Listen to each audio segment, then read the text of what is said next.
Agradecemos nuevamente su presencia y convocatoria en este segundo gran espacio del quinto Congreso de la Red Colombiana de Relaciones Internacionales. Para esta tarde tendremos la conferencia plenaria Retos de la Desecuritización y Postconflicto del profesor Oleg Weber. La agenda que trataremos el día de hoy será primero, Himno Nacional de la República de Colombia; segundo, moderación e introducción de la doctora Arlene B. Tigner, presidenta de la Red Intercol; tercero, conferencia magistral; cuarto, una sesión de preguntas. Para esta jornada vamos a pasar directamente los micrófonos. Ustedes verán los diferentes, el equipo de staff está en los diferentes puntos del auditorio. Y por último los invitamos al cóctel de bienvenida. Primero, Himno Nacional de la República de Colombia.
Gracias. Presentación y moderación de la doctora Arlene B. Tigner.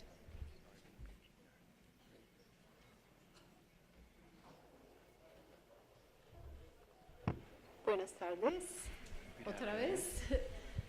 Quiero pedir excusas por repetir la moderación.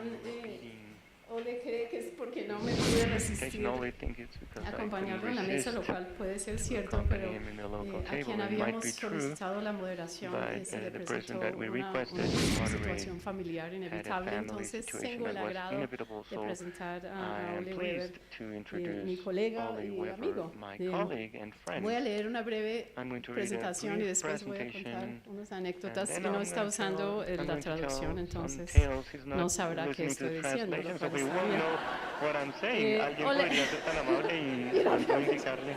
Ya llega. Ole Weber es profesor de Relaciones Internacionales en el Departamento de Ciencia Política de la Universidad de Copenhague. Es fundador del Centro para el Estudio Avanzado de la Teoría de la Seguridad CAST y también director del Centro para la Resolución de Conflictos Internacionales CRIC. Dos centros que formó hace muy poco y que ha convertido en centros de excelencia en la universidad para estudiar tanto el tema de las teorías de la seguridad como los conflictos. Es también, como todos sabemos, no tenía que darle el traductor, ¿no? Es uno de los arquitectos principales de la Escuela de Copenhague de Seguridad y es quien acuñó el concepto de la securitización, pese a que muchas veces atribuimos este concepto a su colega y amigo Barry Busan. Su investigación gira en torno no solo a la seguridad, sino la teoría de las relaciones internacionales, de la sociología y del conocimiento en la disciplina, el estudio de conflictos violentos y la política de defensa de Dinamarca. Ha escrito varios libros, entre los más recientes, uno en coedición conmigo, International Relations Scholarship Around the World, y también en coautoría con Barry Busan y varios colegas, Regions and Powers, The Structure of International Security, Security, a New Framework for Analysis, Identity, Migration and the New Security Agenda in Europe. Fue miembro de la Comisión de Asuntos de Seguridad y Desarme del gobierno danés en los años 90 y también en los 90 del Instituto Danés de Estudios Internacionales. Hoy en día es miembro de muchos consejos editoriales de revistas muy importantes en la disciplina, entre una cantidad de otras cosas que hace que son importantes e interesantes. Yo conocí a Oli Weber cuando hice mi tesis doctoral, lo leí más bien. Adopté su artículo muy importante de la disciplina del 98, la sociología de las relaciones internacionales, al estudio mío de la disciplina en América Latina, y por estas extrañas casualidades de la vida lo encontré en un congreso de la Asociación de Estudios Internacionales y comenzamos a conversar, y tal vez lo primero que debo decir es que esta lista corta de libros no hace honor a su amplia producción bibliográfica. De hecho, cuando yo lo leí por primera vez, me imaginaba un señor de 80 años porque ha estado publicando profundamente y ampliamente desde los años 80. Podrán observar que somos casi contemporáneos, debo decir con algo de vergüenza, porque mi producción no alcanza ni a una décima parte, mucho menos de lo que él ha hecho. Y eso fue la primera sorpresa. Y tal vez la segunda fue sus calidades enormes como ser humano, bondadoso, colaborador, generoso en sus acompañamientos a académicos desconocidos como yo. Y a partir de entonces, estoy hablando de 2002, hemos venido colaborando de una forma muy interesante, al menos para mí. El trabajo que hemos hecho sobre la disciplina alrededor del mundo ha permitido analizar cómo se analizan los problemas internacionales en diferentes partes del mundo, y he aprendido mucho de él, no solo en estos temas sociológicos, sino también mucho en el campo de la seguridad, campo sobre el cual también hemos tenido oportunidad de discutir, discrepar a veces y conversar mucho. Estamos muy contentos de que haya aceptado la invitación esta vez, después de varios intentos fallidos, y sin más preámbulos, pues quiero presentarles a Oli Weber, quien nos va a hablar del tema de la securitización y los desafíos de la securitización y problema de la securitización en el contexto del postconflicto.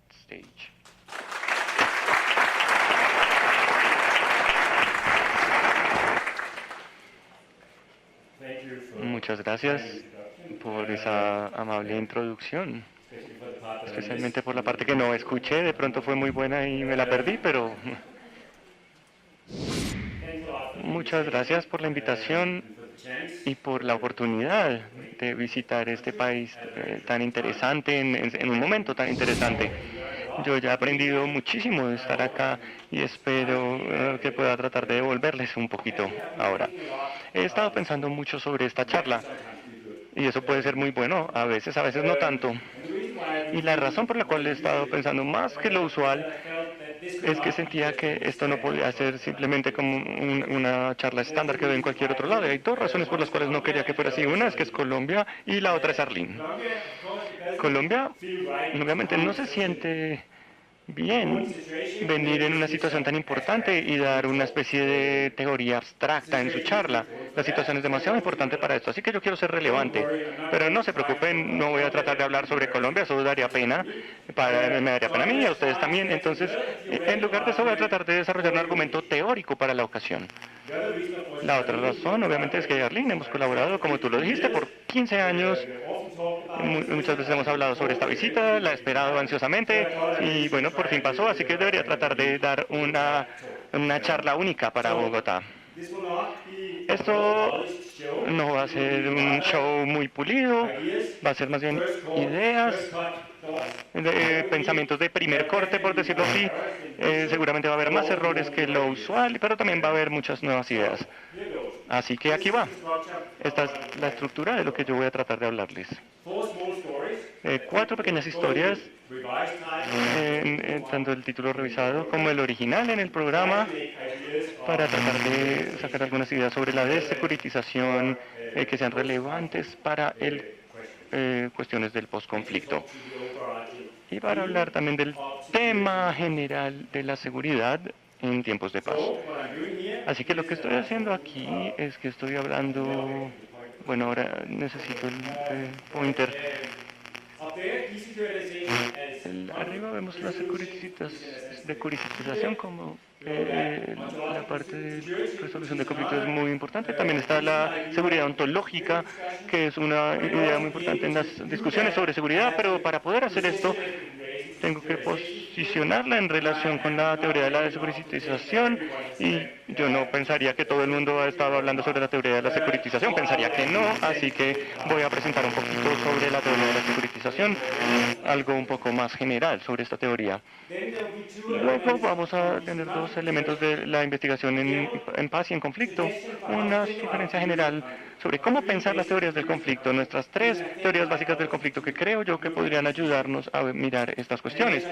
Y luego algo un poco más concretamente sobre lo que sabemos sobre la situación de posconflicto.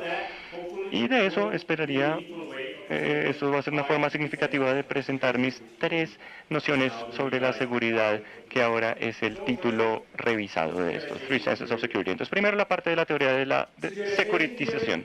La teoría de la securitización es realmente el componente principal de lo que se llama la escuela. Kubernetes evolucionó en los 80s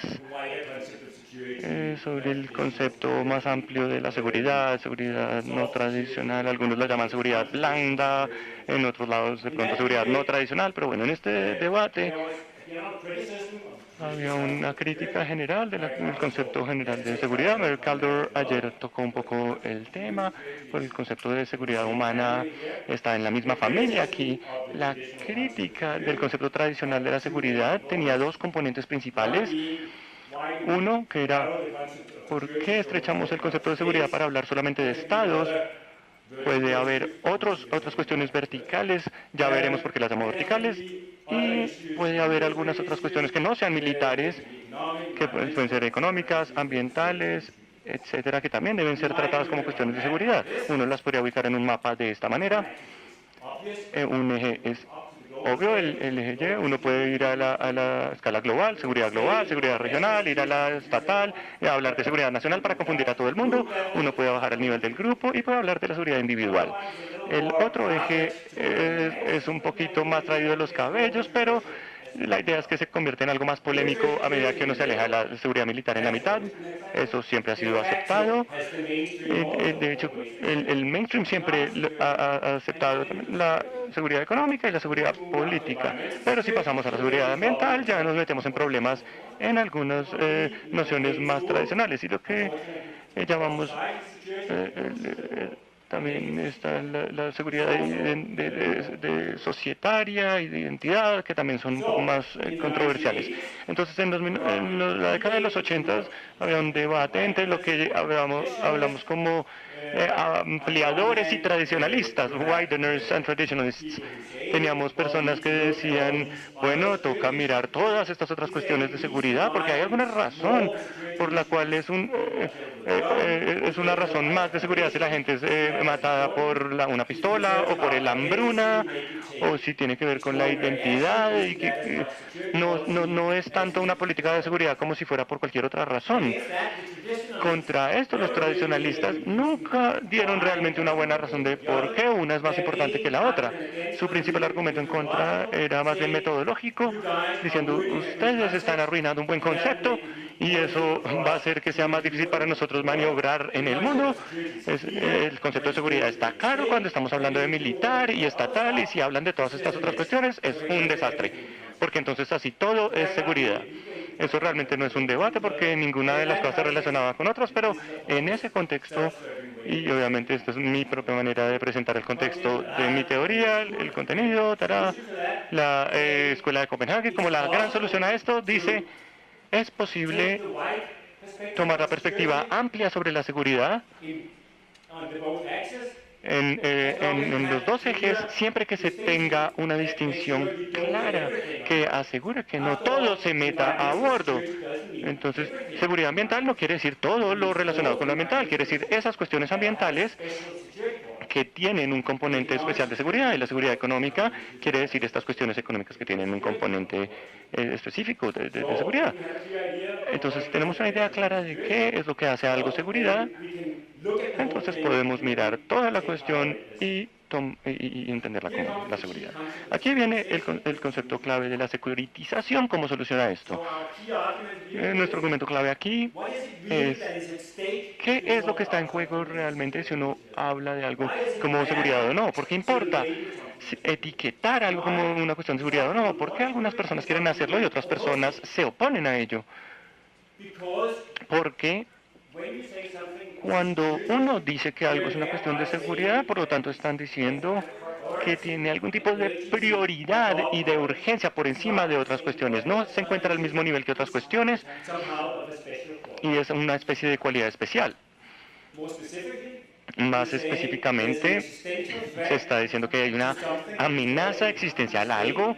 Históricamente había sido el Estado, pero cada vez más puede ser la nación, el ambiente, el clima, nuestra forma de vida, algo que es una amenaza, que está amenazado, que puede ser perdido completamente, no lo podemos manejar con medidas normales, por lo tanto se legitimiza que alguien que nos va a proteger tome medidas extremas para hacerlo. Esta es la manera en que justificamos el uso de la fuerza militar, la violación de derechos civiles, el secreto, la confidencialidad por razones de seguridad. Eso lo conocemos muy bien. La conscripción, eso lo teníamos solo para cuestiones de seguridad, no que sea muy bueno tener más gente para la incorporación. Entonces, hay situaciones que tienen esa calidad especial que decimos, lo vemos como algo que solo podemos manejar saliéndonos de las fronteras normales de lo que haríamos y aceptando medidas extremas. Eso es lo que sucede cuando uno está cuando uno securitiza algo. Eso es lo que está en juego cuando uno lo hace. Aquí ya he introducido 3 conceptos claves. A través de este argumento hay un objeto referente, es algo que tiene que sobrevivir, que hay que proteger. Hay un actor securitizante, alguien que lo está enunciando o diciendo. Esto estaba un poco confundido en las perspectivas tradicionales. A veces uno dice seguridad estatal y no estaba claro si el Estado es lo que uno quería asegurar o es el Estado el que está hablando. Pero cuando uno sale y mira las nuevas perspectivas, es claro que tiene que hacer una distinción entre quién lo está diciendo y en nombre de quién. Si están hablando de salvar a las ballenas, no son las ballenas que están salvando a alguien, es Greenpeace el que debería salvar a las ballenas. El actor securitizante es diferente al objeto referente. Aquí, si uno está hablando de una nación, no es una nación la que habla, es un grupo político que pretende hablar en nombre de la nación. Y la audiencia al público es muy importante porque uno solamente logra securitizar algo si es aceptado por aquellas personas que de otra manera podrían decir, no, tiene que seguir las reglas normales. Pero entonces dicen, bueno, sí, tienes razón, esto es una situación de seguridad, está bien utilizar de pronto medidas que de otra manera no se aceptarían. El argumento clave aquí es, por lo tanto, no está dado por la cuestión en sí misma, si algo es una cuestión de seguridad, ni puede un académico sentarse, y así era como era la discusión en los 80. El ambiente es realmente una cuestión de seguridad. Un erudito puede convencer a otro erudito de que el ambiente realmente es una cuestión de seguridad o realmente no lo es. Eso no tiene sentido. Lo que sí tiene sentido es ver qué está pasando políticamente. ¿Lo volvemos una cuestión de seguridad o no?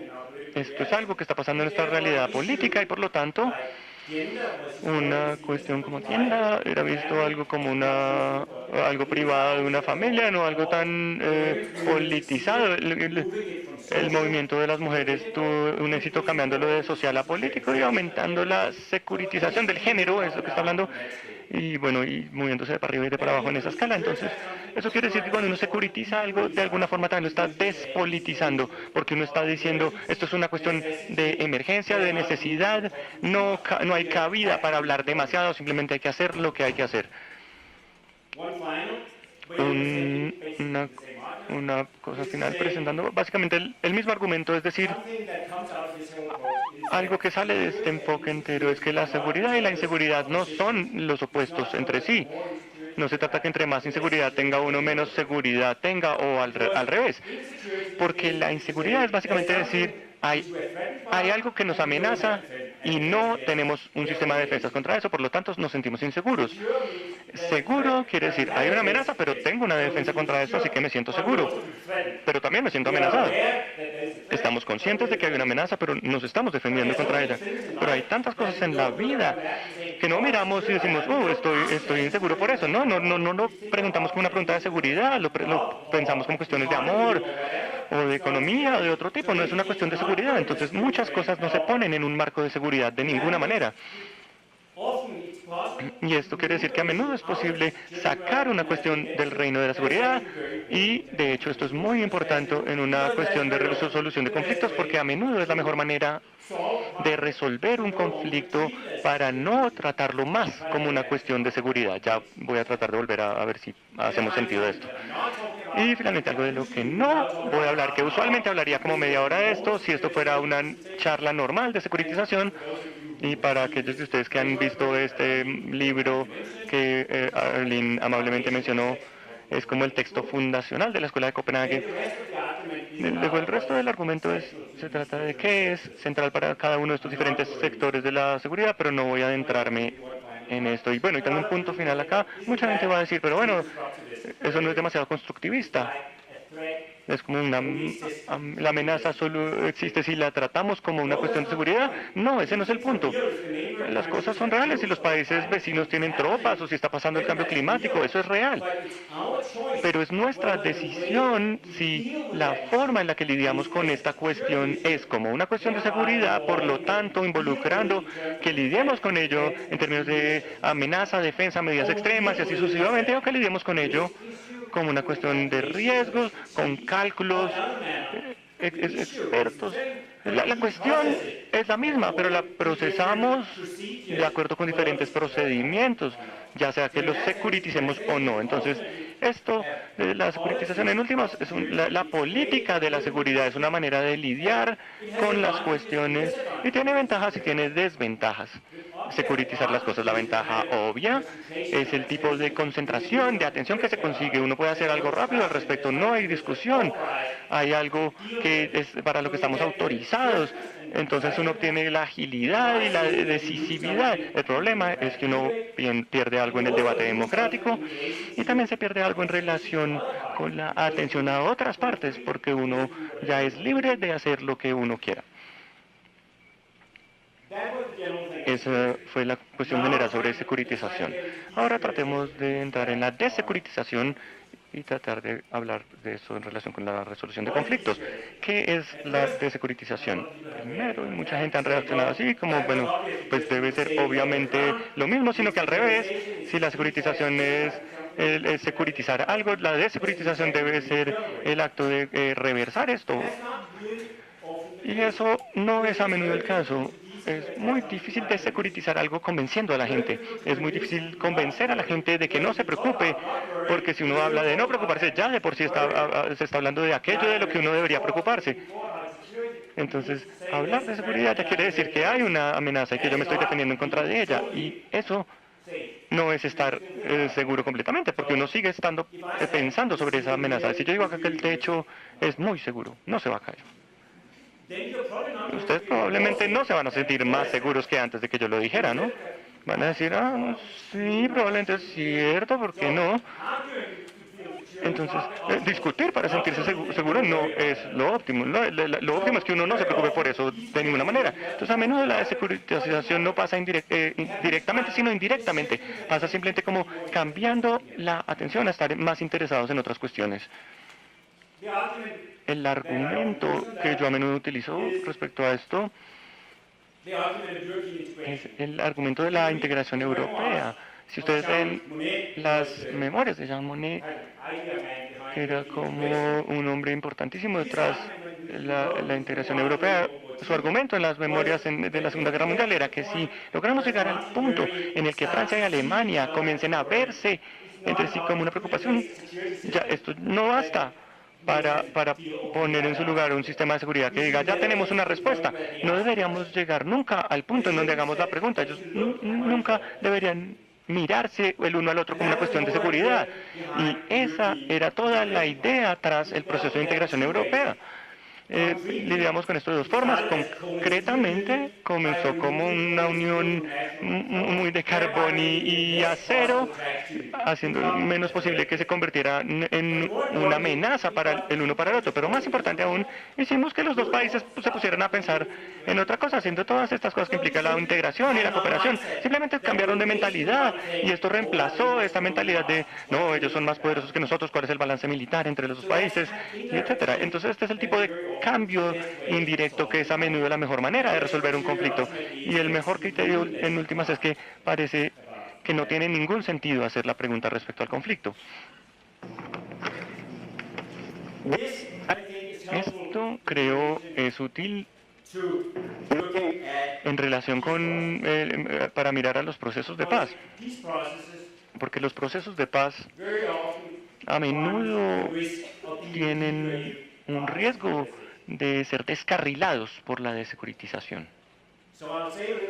Voy a hablar un poquito ahora entonces sobre algunos de los desafíos para los procesos de paz, uno siendo el riesgo del fallo, en el cual la securitización es una parte muy importante, y la otra parte es de hecho el riesgo de éxito, porque incluso cuando los procesos de paz tienen éxito, a menudo fallan también en eso porque realmente no generan paz, sino un proceso problemático.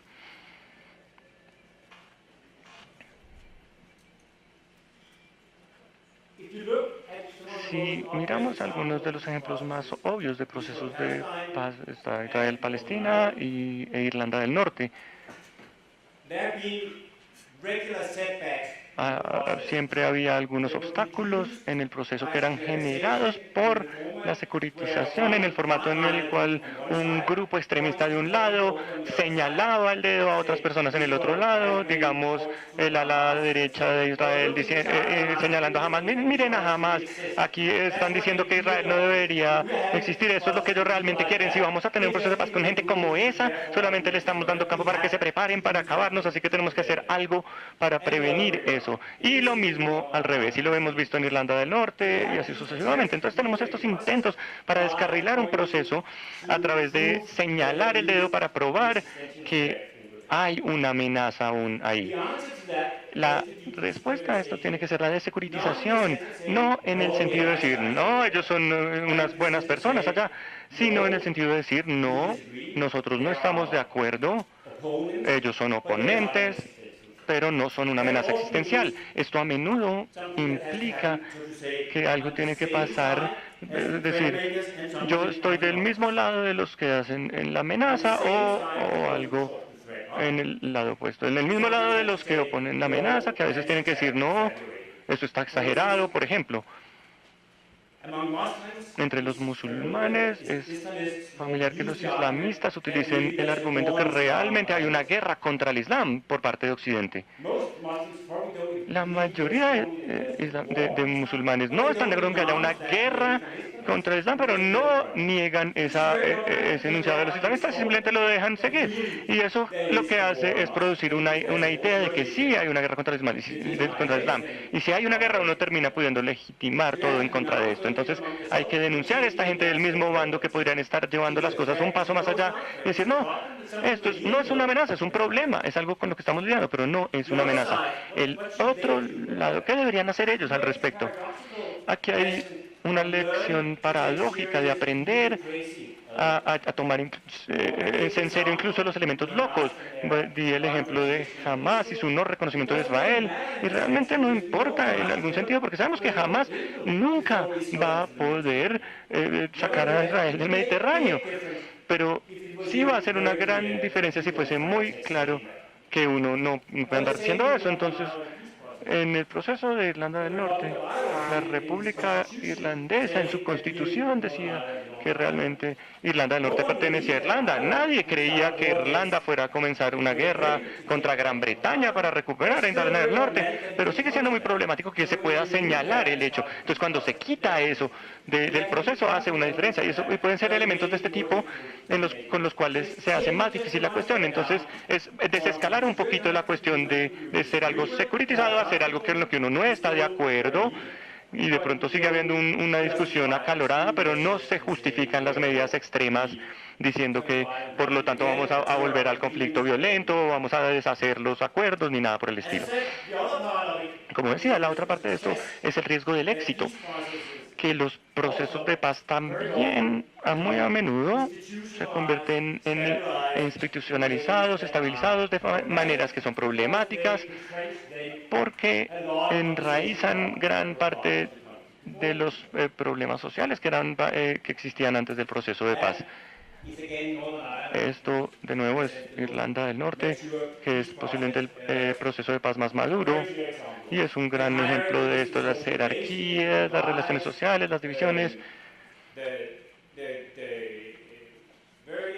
las varias formas de control social en la sociedad se reproducen ahora en relación con el proceso de paz, en referencia al conflicto.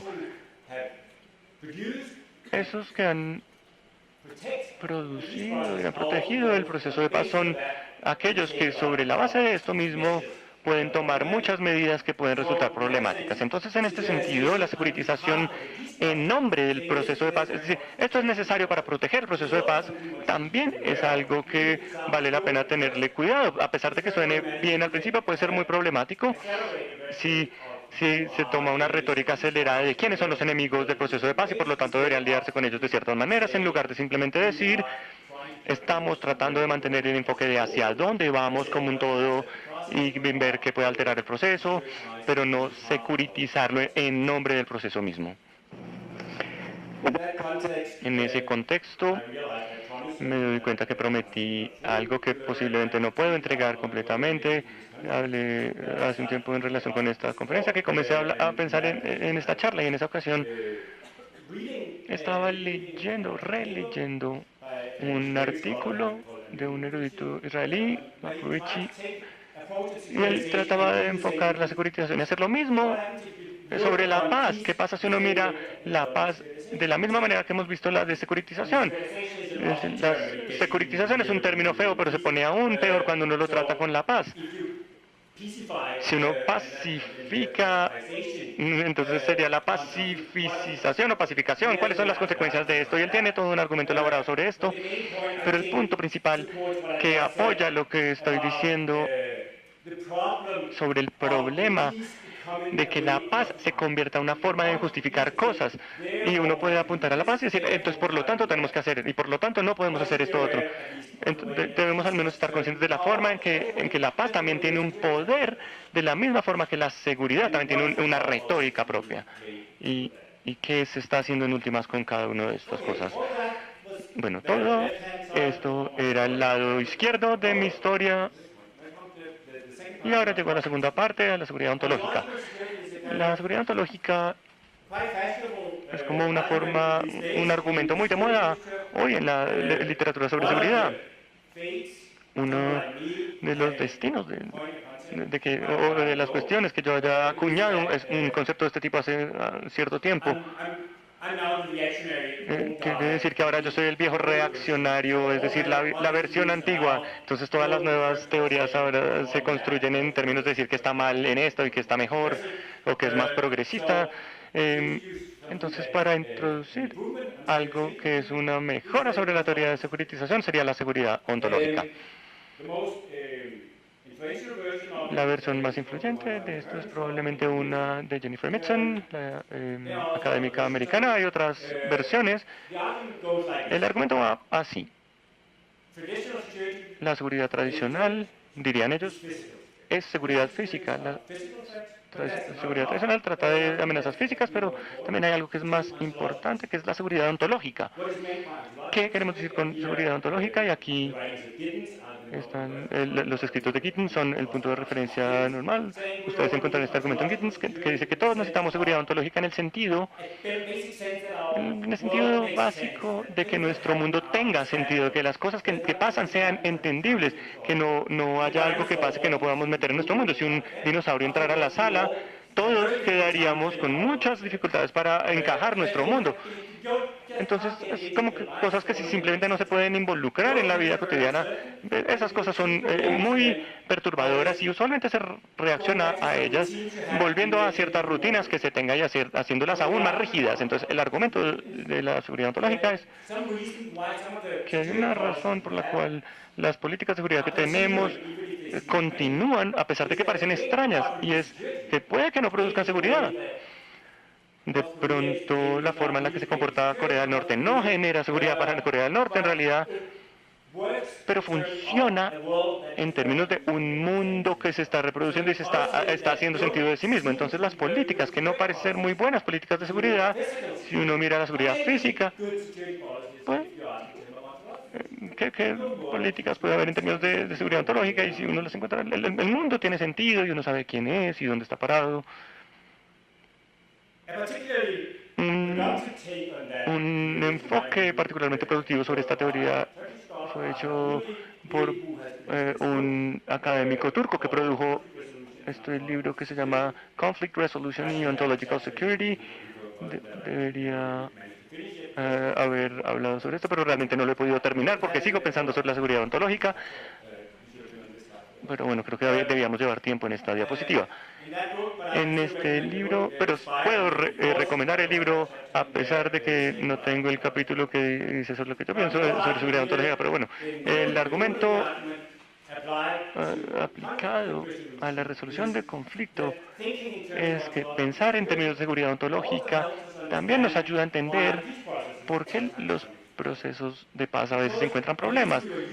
Porque al menos estábamos acostumbrados al enemigo y estábamos acostumbrados a conocernos a nosotros mismos. Así que sí parece, a pesar de que puede parecer que el acuerdo de paz es una buena idea, porque resuelve algunos problemas, de pronto nos da más seguridad, pero también nos da una cierta ansiedad, porque no sabemos tan claramente quiénes éramos y quiénes son ellos y hacia dónde vamos, etc. Entonces el argumento en este libro, que está recomendado, está con base en varios estudios de caso en cómo la seguridad ontológica podría llegar a explicar mejor por qué los procesos de paz a veces se encuentran con unos obstáculos de este tipo.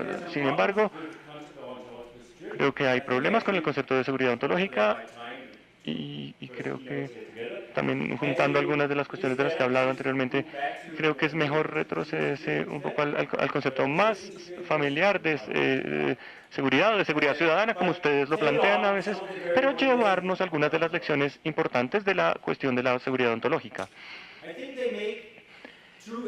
Creo que cometen dos errores en la seguridad ontológica, pero nos dan una ganancia muy importante. Un error es enfocarse en la seguridad física como la definición de la vieja seguridad y luego la seguridad ontológica como la oposición, como si todo lo que tiene que ver con las identidades y todo esto perteneciera a la seguridad ontológica. Esto es una perspectiva muy americana porque ellos han sido especialmente estrechos en su pensamiento de la seguridad y ignora otra literatura crítica durante 25 años y otros conceptos de la seguridad. Y de hecho, pierde lo que es la mejor contribución, el mejor aporte de la seguridad ontológica. El mejor punto aquí es que si algo no tiene que ver con amenazas específicamente designadas, el contraste aquí es realmente entre amenazas, que tienen que ver con el miedo y con el argumento clásico de Kierkegaard, que el miedo como un objeto. El miedo es cuando uno tiene miedo a algo específico. Hay un argumento que dice, esto es peligroso. Entonces, esto pertenece a la lógica de la securitización. Designamos amenazas y tenemos miedo a algo en específico. Pero la seguridad ontológica captura la ansiedad. La noción de que no sabemos realmente qué es lo que pasa, pero sabemos que no nos sentimos seguros. Eso creo yo que es un concepto muy importante del dualismo que podemos utilizar para varios propósitos. ¿Qué papel que juegan las amenazas claramente articuladas? A menudo son políticas porque tienen que ser colectivas, tienen que ser sobre algo que es nombrado, que es categorizado, algo en el reino de la política. Entonces, por un lado uno tiene la securitización, las políticas, las amenazas, y en el otro nivel, ¿pero cómo se siente la gente? ¿La gente se siente segura? ¿O están preocupados? ¿O sienten que conocen y que son predecibles sus condiciones de vida, son gestionables? ¿O hay muchas fuentes de preocupación? Creo que este dualismo nos ayuda mucho, porque estas dos cosas se refuerzan mutuamente. Si la gente está generalmente ansiosa y no se siente segura, es mucho más fácil venir y vender una amenaza, incluso si no es la amenaza que realmente tiene que ver con la preocupación de la gente. Pero si hay una narrativa sobre cómo esto, hay muchas preocupaciones y luego uno puede vender el asunto de la inmigración como la gran amenaza y todo parece concordar muy bien. Entonces la ansiedad es una base sobre la cual uno puede jugar la política de la seguridad, y entre más pueda uno hacer esto, puede volver a más personas ansiosas. Así que este gran dualismo es el gran juego. Pero esto lo tendríamos mejor enfocándonos en el nivel de las políticas, de la amenaza, y el nivel comunitario de la ansiedad y de la seguridad, más que tratar de volver a hacer que funcione el concepto de seguridad ontológico, porque usualmente cometen el error metodológico de aplicar la seguridad ontológica a nivel colectivo, y es problemático. Los estados no tienen psiquis. Un estado no puede sentir ansiedad o nerviosismo. Entonces, en el mejor de los casos, es una metáfora para utilizar la seguridad ontológica en un estado o en una comunidad. Funciona a nivel psicológico, a nivel del individuo. Entonces, bueno, ese fue el segundo componente, y ahora voy a pasar a la investigación sobre la paz y sobre el conflicto. Y esto va a ser muy simplificante, pero hay modelos familiares. Este no es mi propio modelo, me lo he robado de alguien, pero es muy útil en términos de pensar en el conflicto de una forma muy básica y ordenar un poco nuestras ideas. El argumento se habla en el libro Understanding Conflict Resolution, y hablan de tres teorías del conflicto. Una es la que mira a los actores racionales y que dice que la paz y el conflicto tienen que ver con las decisiones sobre si luchar o no luchar. Y la teoría de Bill Sargent es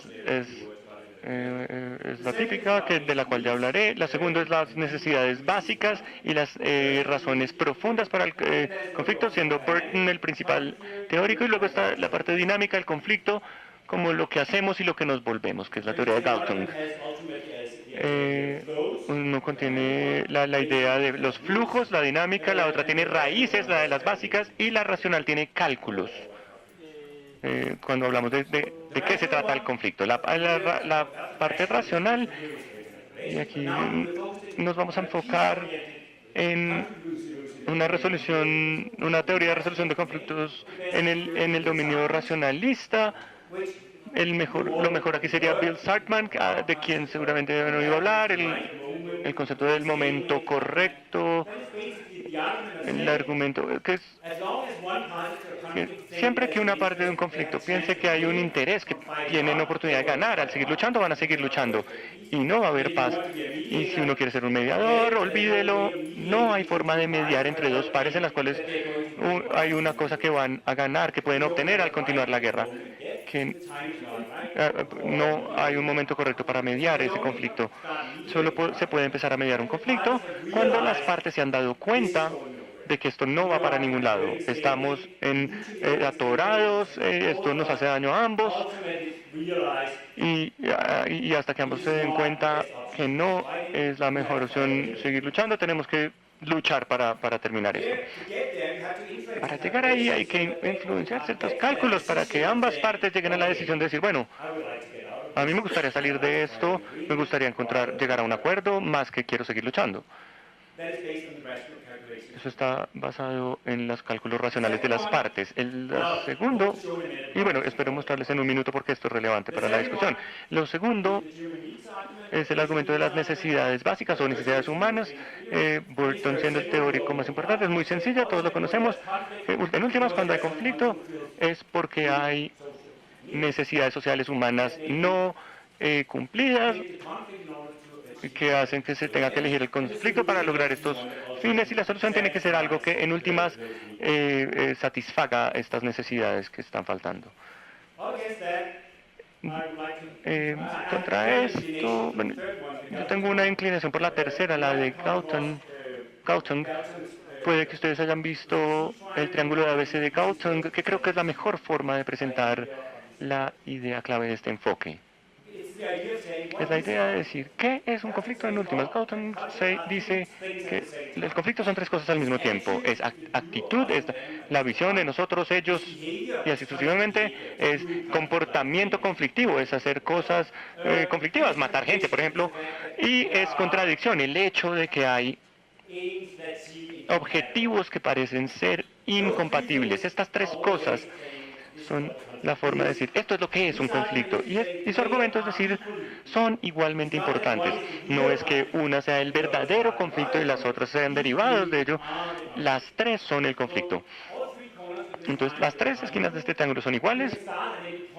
Pueden comenzar en cualquier punto y decir, por esto, o porque tenemos este comportamiento, tenemos estas actitudes, y porque tenemos estas perspectivas, percibimos una incompatibilidad, y así sucesivamente. Hay una tendencia de asumir que la contradicción es el elemento más importante, pero esto es problemático, esto es más bien un resultado del proceso. Si uno tiene un conflicto, hay ciertas identidades.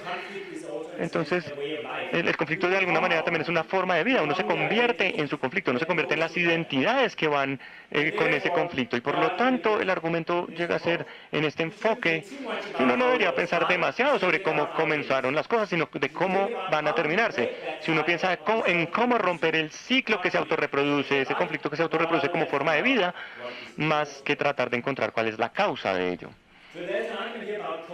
Hay un argumento entonces acá de las causas versus el conflicto mismo. Primero, parece obviamente razonable decir, no, pues las causas son importantes. Parece que es un tratamiento superficial si usted encuentra una solución a un conflicto, pero no ha lidiado con las causas subyacentes que hay tras el conflicto. Y eso es verdad, por un lado, pero en otro sentido también es importante recordar que los argumentos de las causas son parte del conflicto. No, el conflicto empezó por lo que usted hizo. No, el conflicto empezó por lo que usted hizo.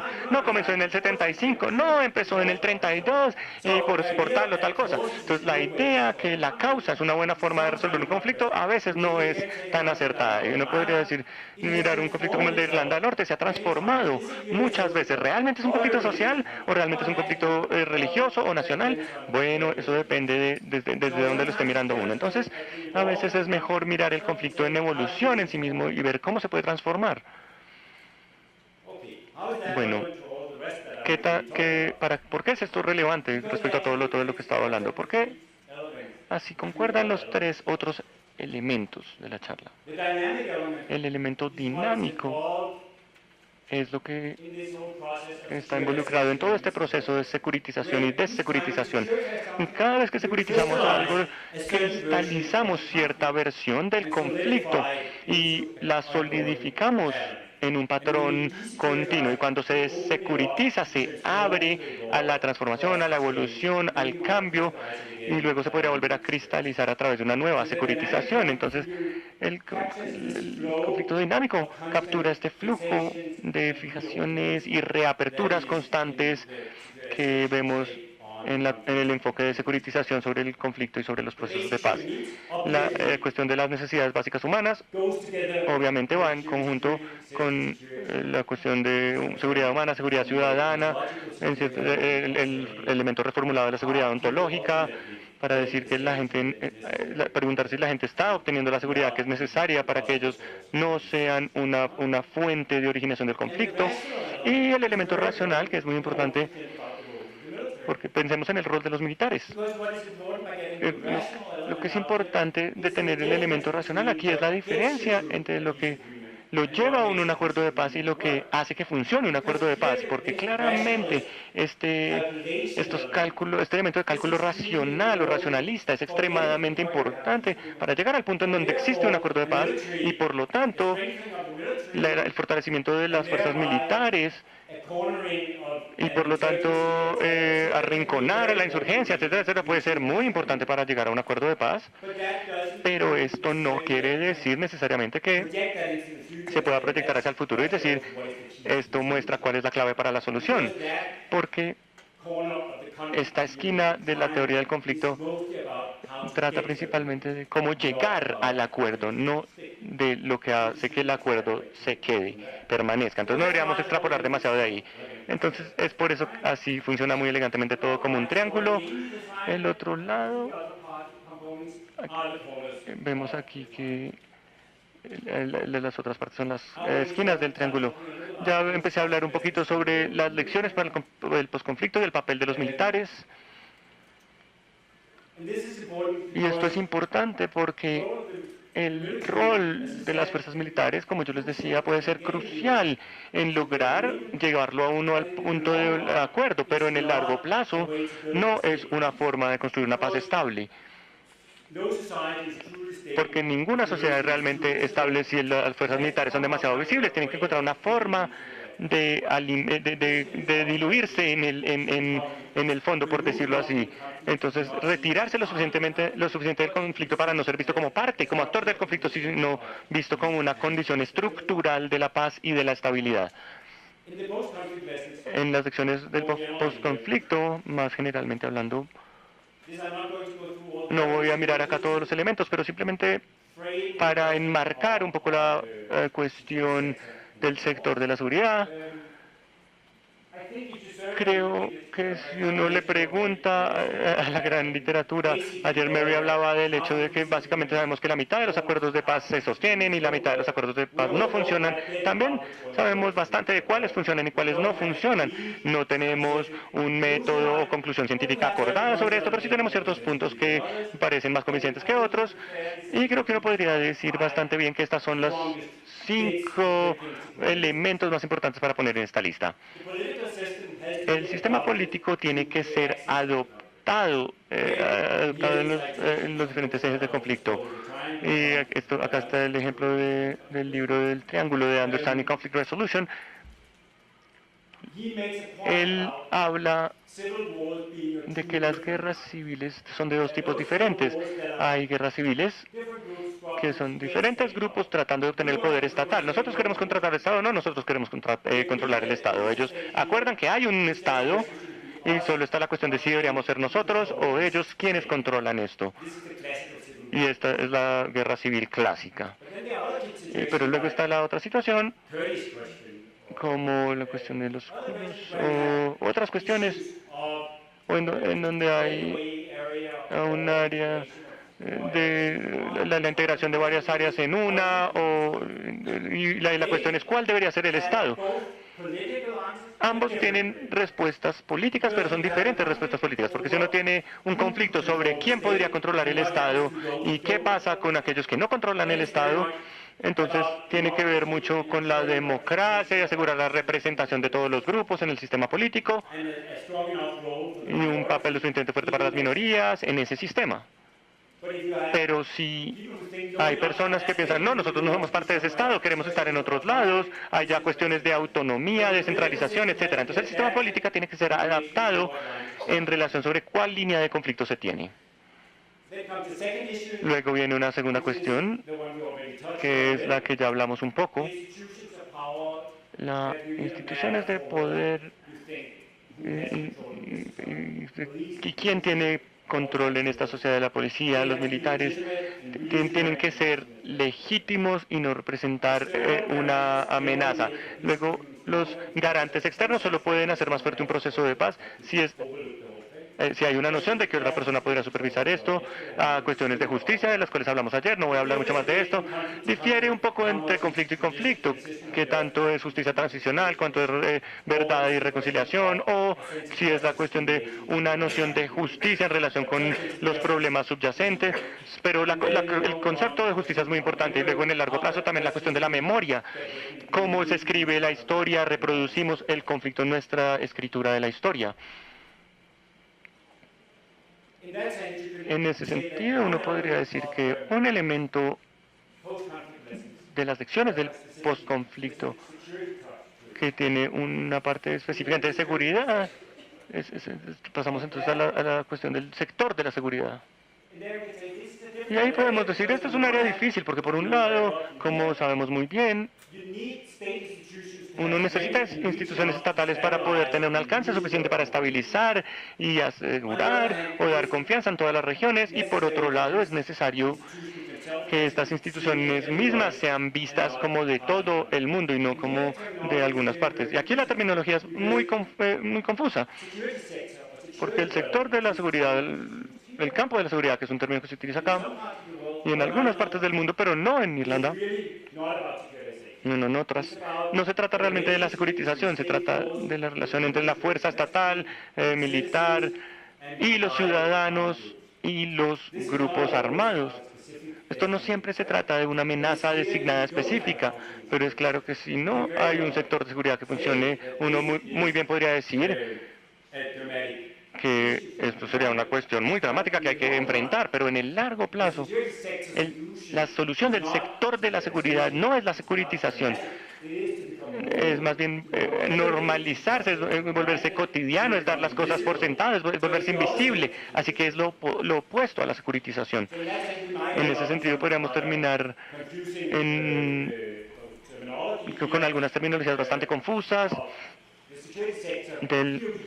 el sector de seguridad. No, aquí utilizamos el término de seguridad en el tercer sentido en comparación con lo que hemos hablado. La securitización es una forma de hablar de la seguridad humana es otra forma, el sector de la seguridad es la tercera forma de hablar, y podríamos entrar en una extraña discusión de eso, cómo securitizar la seguridad, lo cual termina sonando un poco raro, y esto es realmente lo que me hizo empezar sobre todo este tema.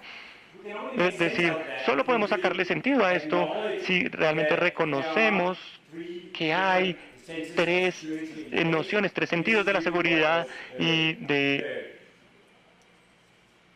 esto fue la razón por la cual traté de empezar a pensar cuáles eran estas diferentes dimensiones, más allá de una perspectiva de securitización, para darle campo a algunas otras formas de seguridad que son relevantes aquí y que no se lidian bien en mi antigua teoría. Así que para llegar a una conclusión, creo que una estrategia para la seguridad en tiempos de paz tiene que involucrar todos estos tres elementos que hay que desecuritizar al nivel de las amenazas y peligros colectivos para poder crear la posibilidad de unas políticas normales y deshabilitar este tipo de actos dramáticos que generan conflicto. Hay que crear seguridad para los individuos y comunidades y quitar la ansiedad al nivel básico, y la reforma del sector de la seguridad también es muy importante para poder asegurar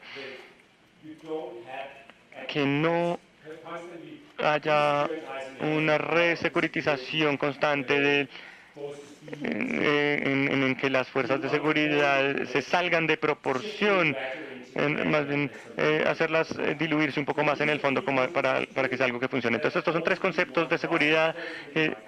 Todos deberían ser un proceso, esa es mi conclusión. Puede que la mente decir esto porque haya comprometido mi propia seguridad, abriendo el campo a que la securitización sea comparable a otro tipo de seguridad. Voy a decir que Colombia me hizo hacerlo, pero esto es básicamente lo que pasa cuando uno trata de pensar la teoría en relación con situaciones políticas de los países. Y mi experiencia de mi vida ha sido que la mejor forma de desarrollar una teoría es involucrarse en diferentes contextos políticos en los cuales hay que tratar de establecer un argumento. Entonces es la prueba empírica de tratar de desarrollar argumentos que sean relevantes. Por lo tanto, si alguno de ustedes aquí encuentran alguna forma de utilizar, desarrollar o aplicar algo de esto de formas que sean útiles para la paz en Colombia, todos mis 30 años de agonizar sobre este concepto de seguridad van a haber funcionado para algo. Muchas gracias.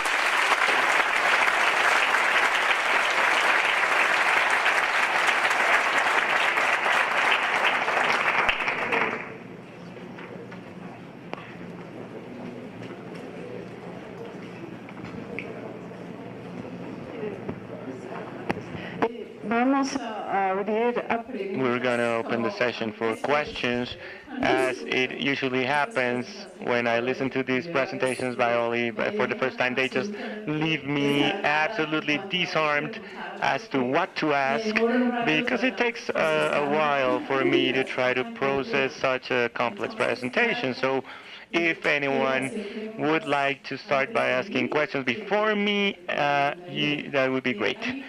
Are there microphones around the room? We're going to have a round.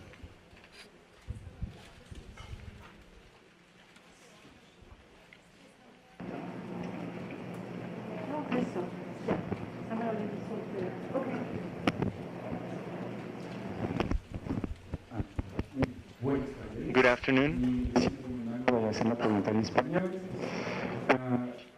I'm going to ask the question in Spanish. Perhaps they have several questions that come up, but perhaps the one that intrigues me the most is the formulation of strategy for security in times of peace.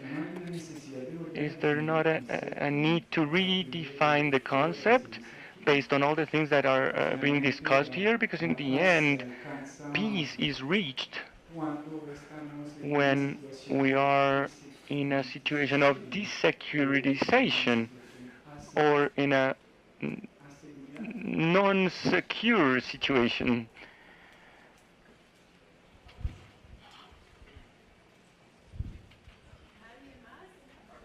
Anyone else?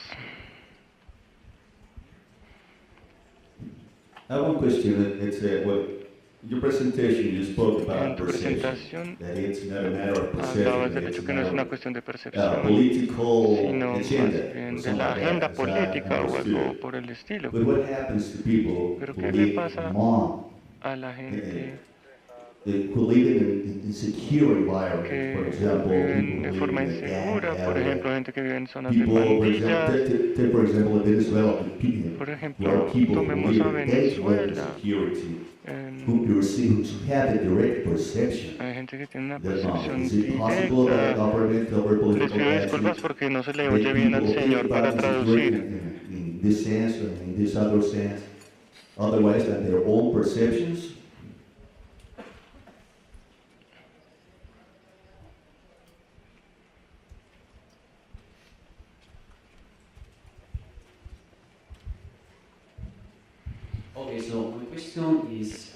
Mi pregunta es, tú dijiste que hay una necesidad de hacer una reforma del sector de seguridad. Mi pregunta es, ¿cuál debería ser el rol de estas nuevas fuerzas de seguridad? Ahorita actúan contra amenazas, otros estados, ¿cuál sería el rol?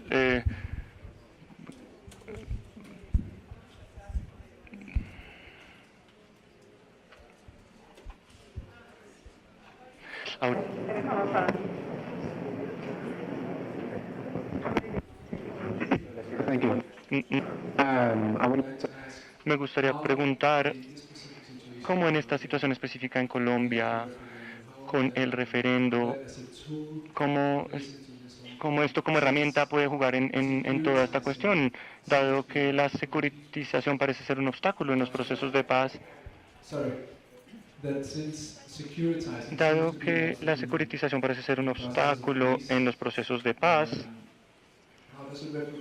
¿cómo un referendo con sus efectos tan polarizantes juega un papel ahí? ¿Y hay algún nivel de burocracia que se requiere con el fin de desecuritizar?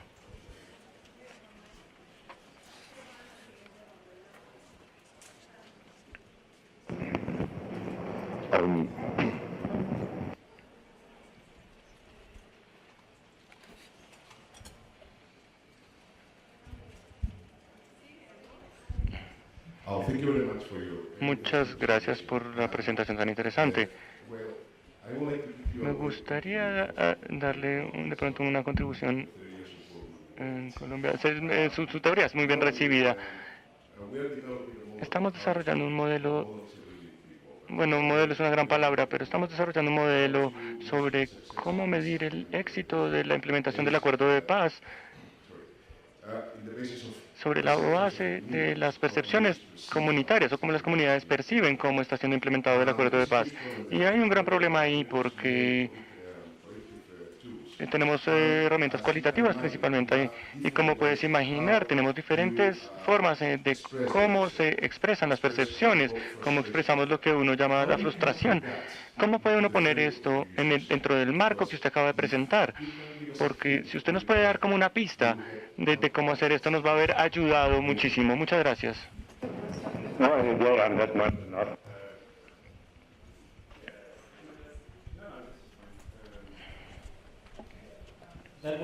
Bueno, eso fueron bastantes preguntas. Las primeras dos eran complementarias de alguna manera, porque la primera pregunta apuntaba al rol de la deseguritización. Y si uno mira la seguridad y la paz en relación mutua, en ese sentido de la securitización, pareciera que la respuesta a la seguridad en tiempos de paz no es, uno no quiere la seguridad, uno quiere más bien desecuritización. Pero esto podría haberme dado una charla, simplemente decir no. Y esto no hubiera sido suficiente, creo yo, y es por eso que me metí en todo esto que Arlene claramente tiene razón en que es complicado, porque debo decirles que esto es solo una parte de la historia. Porque la segunda pregunta, digamos, si la gente vive en entornos inseguros, esto no es estable, por lo tanto no es satisfactorio como aspiración de la sociedad si la gente vive en estas condiciones, pero tampoco es la paz, y no hay paz en el sentido positivo, porque no da condiciones de vida aceptables, pero tampoco es paz en el sentido negativo, de ser estable. Porque si la gente vive en esas condiciones inseguras de vida, hay un gran potencial de movilización de todo tipo de conflictos y de nuevas actividades. Por lo tanto, se necesitan ambos tipos de seguridad. Y mi intento para resolverlo es decir que el primero se enfoca principalmente en el nivel de la política y el segundo más al nivel de las condiciones de vida. Y estos dos no deberían entrar en conflicto diciendo que uno es el real o el verdadero, porque son procesos independientes y por lo tanto deberíamos estudiar la interacción entre ellos. Y para saltar un poco a la pregunta sobre cómo medir, creo que algunas de las contribuciones de esto puede ser ser conscientes de que estas son tres concepciones radicalmente diferentes. Así que si uno comienza a preguntarle a mucha gente sus percepciones, uno es mejor que separe, desglose estas cosas, porque uno está respondiendo cuestiones muy diferentes si uno está respondiendo cada cosa de estas. Una cosa que me he encontrado muy a menudo en Europa en relación con las cuestiones del terrorismo si le preguntan a la gente sobre su sensación de seguridad, de miedo en relación con el terror, a menudo se pone algo muy extraño en el sentido de que, por un lado, se afilian a argumentos diciendo, sí, creen vigilancia, quítenme los derechos civiles, lo que sea, porque hay esta amenaza del terrorismo. Pero sigo yendo todos los días a la estación de tren principal, que es el lugar en donde me van a volar algún día. Entonces, no voy a cambiar mi propio comportamiento cotidiano, porque yo realmente no me siento amenazado personalmente, pero acepto como la noción, la lógica colectiva que dice que esto es un peligro. Entonces, esta percepción es real en ambos niveles, pero siguen siendo percepciones de unas situaciones. La que pasa en las categorías colectivas de cómo uno le hace sentido al mundo político, y la otra que es opera más bien en sus principios cotidianos. Y la tercera, respecto al sector de seguridad, también es una percepción que yo creo que algunas personas responderían si uno les pregunta cómo se sienten sobre el éxito, etcétera. Bueno, no sé, esto puede responder la pregunta sobre la reforma del sector. Creo que la cuestión aquí es, una cosa es lo obvio, lo que todo el mundo diría, es que uno tiene que tener instituciones legítimas que rindan cuentas, que la gente sienta que son de ellos y no de otras personas. Eso es lo más obvio, pero la cuestión más difícil es lo que tiene que ver con la visibilidad, que por un lado uno necesita un montón de presencia, de penetración en todas las partes de la sociedad y una visibilidad para poder estabilizar, pero también siempre que uno tenga una sociedad en donde el sector de la seguridad es demasiado grande en comparación con lo que debería ser una sociedad normal, también se crea una sensación de condiciones extremas y no una posibilidad de securitizar realmente. Entonces, en una situación compleja es importante asegurarse que solo se acepten el tipo de cosas, de medidas que sean necesarias y tratar de más bien desescalar las áreas en donde no se necesitaban ciertas medidas y que se podía hacer a través de otras instituciones de la sociedad. Y creo que me faltó algo, sí. La cuestión del referendo, que obviamente es una muy buena pregunta, después de casos como Brexit, en donde mi país se mostró haciendo muchas cosas muy locas, y la Unión Europea. Entonces, bueno, realmente los referendos sí son muy polarizantes y no son necesariamente la mejor condición para discusiones significativas, y eso lo podría tentar a uno a decir que la solución a muchas cosas tiene que ser entonces la burocracia y la despolitización, y eso, para dar una nota al pie académica, es uno de los debates muy acalorados en cuanto a la securitización o a los estudios de securitización, porque a mí me han acusado correctamente de tomar un argumento muy simplístico sobre la desecuritización originalmente, en donde de alguna manera dije dos cosas diferentes que deberían ser mantenidas por separado. Una es decir que la definición última de la desecuritización tiene que ser una muy privativa de decir, no, esto no se va a lidiar como seguridad. ¿Qué es entonces? No sabemos, pero la desecuritización solamente dice una cosa, esto no se lidia como seguridad. ¿Qué más? Lo otro está abierto para que la realidad prevé las cosas, pero la desecuritización se trata de que no sea tratado como seguridad. Y luego dije una segunda cosa, y está en el marco el libro del marco, es algo relevante, pero de pronto lo dije de forma muy fuerte, que es que la desecuritización también es la más preferible políticamente porque crea una condición desde un espacio político, son políticas normales, es más democrática y así sucesivamente. Y esto es como algo que está incorporado en la securitización.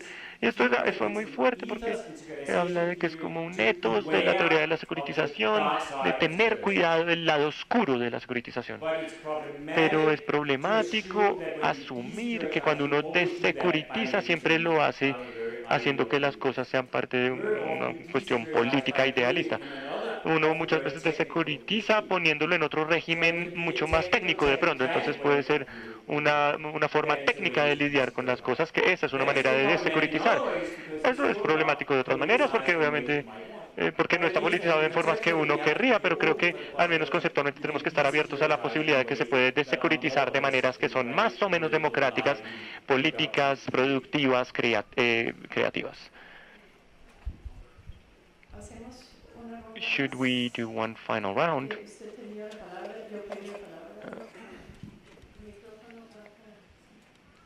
más pidió? Who else? ¿Alguien por el estilo? No, va a seguir, va a comenzar. Professor Weaver, thank you for your Profesor, mind-opening gracias por su presentation. gran presentación de apertura. La pregunta es, It's not a simple problem, no es un but problema I would like to simple, know pero me your gustaría perspective. conocer su In the perspectiva. war on terrorism, En or la the guerra perspective contra el of terrorismo, o la terrorism, perspectiva how del do we terrorismo, desecuritize ¿cómo the desecuritizamos war on la terrorism? guerra contra el Is it even terrorismo? possible? ¿Es I'd like to incluso know your posible? Me perspective gustaría about that. Thank you. escuchar su perspectiva al respecto. Aquí atrás, alguien en su- ahí está.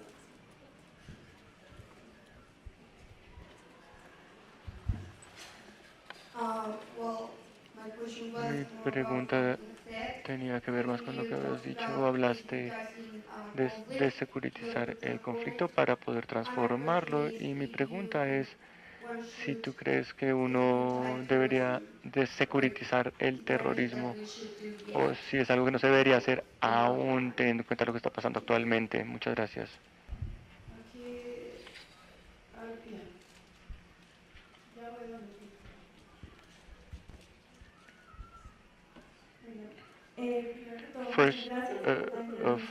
First of all, thank you for your intervention. I have a very concrete question for the case of Colombia.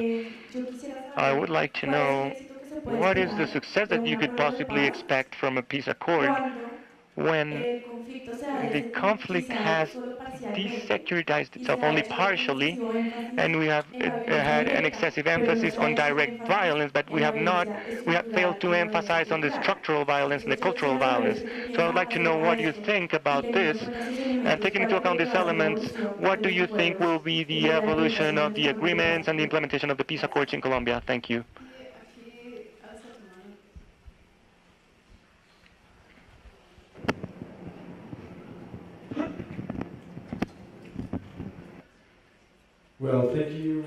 Muchas gracias por su interesante presentación.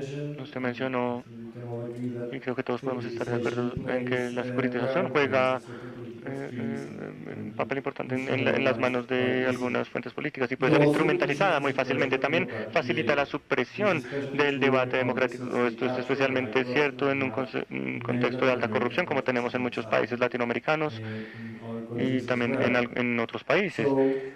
Entonces, ¿qué posibilidades tiene la sociedad civil para conquistar esta dinámica? ¿Qué pueden hacer las personas por fuera del establecimiento de la política hacer para contrarrestar la securitización? Es corta. Gracias, profesor. Thank you, Professor. Thank you. Welcome once again to Colombia. What is your general opinion on securitization and desecuritization of migration, particularly in border migration? Thank you. Okay, I have two. Bueno, yo tengo dos preguntas.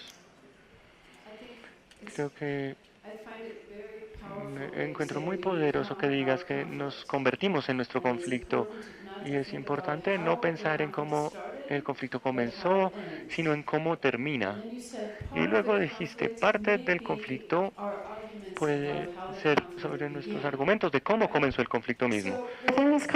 Entonces, dentro de este contexto me pregunto cuál puede ser el rol de la Comisión de la Verdad, porque pienso que la Comisión de Verdad, que es uno de los temas que más se ha discutido junto con la justicia transicional actualmente en Colombia, de hecho es un argumento relacionado no solo con qué pasó durante el conflicto, sino cómo comenzó el conflicto. Entonces, ¿esto constituiría un problema? Y luego mi segunda pregunta tiene que ver con el triángulo que me dejó pensando. Si entendí correctamente, hay tres nodos en este triángulo. Hay tres nociones de la seguridad: la securitización, la desecuritización, seguridad humana y reforma del sector de seguridad, que son todos parte de un solo proceso. Y de alguna manera tienen que ser medidos entre sí en comparación con ellos mismos. Entonces, muchas de estas preguntas, el dilema involucrado es tratar de generar un tipo de equilibrio entre los tres nodos del proceso. Y aquí está el argumento que me gustaría manifestar en caso de Colombia. Este es un país en el cual muchas personas siguen sintiéndose muy inseguras y tienen ansiedades y miedos relacionados no solo con el conflicto armado, sino también con el crimen organizado y otros tipos de inseguridades. Y al mismo tiempo estamos hablando de una población que en muchos sentidos ve los militares como el garante principal de muchos tipos de seguridad, ya sea que tengan razón o no. Entonces, ¿cómo hacemos para desecuritizar y reformar la seguridad cuando se tiene una población que ve a los militares aún como los que suministran la seguridad humana, como tú lo entiendes, en muchos reinos diferentes? Y yo no creo que sean los militares los que necesariamente tengan que estar involucrados, pero las ansiedades y la sensación de seguridad está muy relacionada a los militares acá.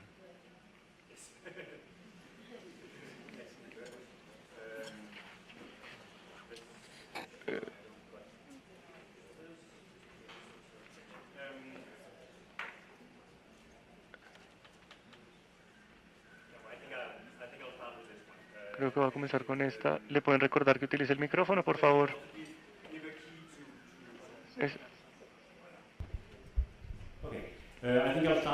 Creo que voy a comenzar con la pregunta de Arlene, porque nos da una respuesta un poquito a algunas de las otras preguntas. Creo que muy bien. Creo que pusiste. Es muy bueno que hayas introducido el término dilemas, porque es de esto que mucho de esto se trata. Como dijiste muy bien, en cuanto a la Comisión de la Verdad, juega diferentes papeles en relación con estas diferentes dinámicas. Probablemente si miras el proceso a la izquierda arriba, es probablemente más problemático que productivo, porque en el corto plazo tiende a reproducir categorías y cuestiones que retroalimentan las categorías sobre las cuales definimos el conflicto. Entonces se reproducen las categorías de nosotros, ellos, quién hizo qué. Entonces tiende como a reutilizar categorías de las cuales nos estamos tratando de alejar. Pero si miramos el segundo nivel, es necesario con el fin de poder estabilizar, porque solamente se superan ciertos problemas, ciertas ansiedades, cuando hay una noción personal de que las cosas pueden tener un cierre razonable. Entonces, en ese sentido, hay como una especie de aceptación sobre hacia dónde vamos, que de otra manera puede faltar. Entonces, como tú lo dijiste mejor que yo, el punto es incorporar cosas que no pueden ser reducidas a sí mismas, son cuestiones diferentes que tenemos que tomar en cuenta. Y esto surge, por ejemplo, en la pregunta sobre las comisiones de verdad, que si uno solo hace el primer tipo de pregunta, uno sería muy escéptico, pero si uno hace el segundo tipo de pregunta, uno dice, bueno, necesitamos hacerlo y por lo tanto tenemos que ser conscientes del dilema y del balance. Lo que me lleva a la otra pregunta que tú tenías, en relación con las fuerzas militares. ¿Cómo pensamos entonces sobre el sector de la seguridad, los militares en una situación en la cual es un garante necesario para mucha gente, pero por otro lado realmente no puede ser la solución a largo plazo? Y esto me lleva a algo en lo que he estado pensando mucho, y si me dieran 45 minutos más hubiera hablado de eso, que es pensar como en un modelo de la securitización, y he estado jugando con esto cuando he escrito antes sobre la securitización, el hecho de que uno tiene que pensar estas cosas como diferentes fases y también en diferentes grados de securitización. Y ahora se pone un poco nerdy teóricamente, pero un argumento importante en la teoría de la securitización es que cuando algo se securitiza, también se congela. Uno le quita la dinámica. Cuando uno defiende algo, uno defiende a algo específico, uno lo convierte en un objeto, una cosa, que de alguna forma es un dado, porque cuando algo es amenazado existencialmente, existencial quiere decir ser o no ser, entonces la cuestión es ser o no ser, o sea que deberíamos sobrevivir o no, no cómo. Mientras que si uno desecuritiza la pregunta, entonces no se trata de si lo hacemos, sino cómo lo hacemos. Entonces preguntas como la identidad, se convierte en sobrevivimos o no, la religión religión, algo sobre lo que pensaba teóricamente mucho en relación con la securitización de la religión. De hecho, es muy a menudo perjudicial para esta religión que uno quiere defender al securitizarla, porque uno la convierte en esta cosa que ya no tiene vida realmente, ya no tiene dinamismo, sino que es una cosa que uno quiere mantener fijo como está. Y uno también lo usa en un sentido, en algo que ya no es muy religioso realmente. Entonces, en ese sentido, la verdadera desecuritización tiene que abrirse a que la cosa que uno está defendiendo también cambie.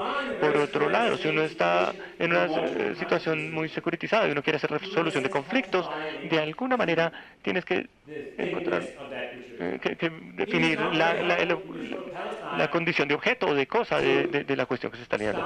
Digamos, hablando de Palestina e Israel, no es bueno si uno quiere ser un activista de paz en Israel, nos sirve comenzar y decir, bueno, después de todo, ¿cuál es el significado de una nación y de nuestra religión?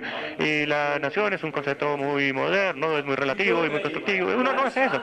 Tiene que empezar a decir, bueno, podemos llegar a la seguridad, podemos estar seguros también con unos medios más modestos. Entonces, primero tiene que haber una aceptación de cosas que son problemáticas, de lo dado de estas cosas que estamos defendiendo. Y la segunda fase tiene que ser permitir estos objetos de referente cambiar y evolucionar, porque en últimas esto tiene que involucrar un cambio en lo que somos. Entonces, volvemos a la diferencia entre el largo plazo y el corto plazo, que también está muy claro en relación con esos elementos. Luego había algunas preguntas que hablaban sobre el terrorismo. Yo creo que es un área muy interesante para pensar, porque es algo que ha sido securitizado de forma tan intensa que ya no toca securitizarlo más.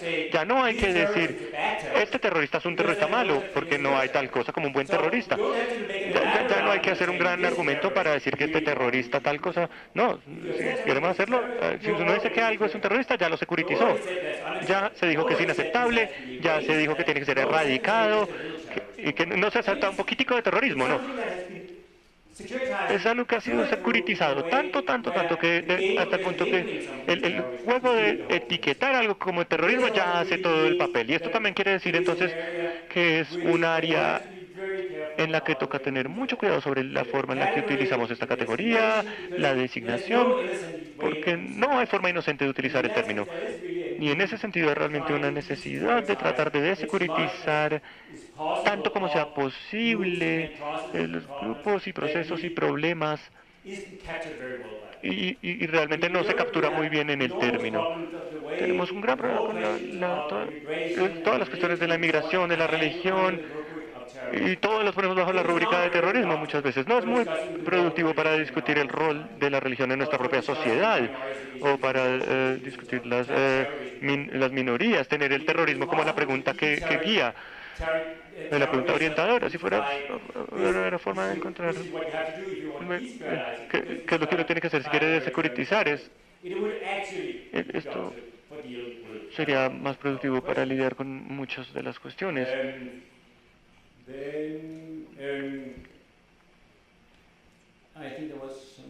Creo que había algo más. Bueno, había una pregunta sobre la migración que es muy similar. Al menos uno debería intentar limitarlo a la cuestión más pequeña posible y realmente desglosarla en cuestiones separadas. Es decir, no es la migración como tal. La amenaza es la cuestión de cuál es el elemento social, cuál es el componente identitario, cuál es el componente económico. Y decir, bueno, hay áreas en donde realmente hay un punto de inflexión en juego. Esto es más bien parte de la situación normal de los muchos problemas que enfrentamos en nuestras vidas cotidianas. Y bueno, no puedo leer mi propia letra. La pregunta de por este lado, que la securitización... No puedo leer mis notas. Sí, ya. Es crucial de tu pregunta sobre la de securitización, muy a menudo el rol no es convencer a la gente que tiene que ganar algo con securitizar, que no deberían hacerlo. Eso es muy difícil. La mejor forma de lidiar con la securitización o con intentos de securitización sería tener enfoques competitivos sobre la misma cuestión. Decir, si estamos enfrentándonos a un desafío de migración, creemos que una forma de lidiar con esto sería así, así, así. Confrontar las varias cuestiones, pero desglosarlas de alguna forma y lidiar con ellas de otras maneras. A menudo otros actores toman propiedad y ponen en otros términos estas cuestiones, y esto es más productivo que la persona que está tratando de convencer a los políticos que no deberían securitizar. Si pueden obtener algo haciéndolo, seguramente lo van a hacer. Y luego la última pregunta, creo, hablaba sobre el problema de un acuerdo de paz que podía desecuritizar ciertas cosas, podía lidiar con ciertas cosas de naturaleza política, pero solo la cuestión de la violencia, no la violencia estructural, no la violencia cultural. Esto habla de terminología muy similar a Galtung, así que la respuesta también va a ser basada en Galtung. Puedo decir que siempre va a ser una ventaja de degradar el lado de la violencia. Incluso los acuerdos de paz son usualmente mejores que ningún acuerdo de paz. Usualmente es fácil de lidiar con cualquier otra cuestión si uno no se dispara entre sí mientras trata de lidiar con las otras cuestiones. Entonces, incluso si algo está incompleto y si uno le puede sacar el lado violento de esto, usualmente hace que las cosas sean, que sea mucho más fácil lidiar con otras cuestiones. Así que creo que aquí la perspectiva dinámica de decir que no es una cuestión de encontrar un interruptor y presionarlo, sino más bien de transformar patrones de quiénes son ellos, quiénes somos nosotros, qué podemos hacer, cambiarlos en otra forma. De repente hay muchas otras cuestiones que son mucho más fáciles de lidiar cuando uno ha hecho ese cambio de paradigma. Entonces usualmente es más fácil sacar la violencia de la ecuación una vez uno empieza a mirar la cuestión. Okay, thank you very much, Ole, for such an interesting talk. I want to invite you to a small reception we have on the outside. Thank you very much.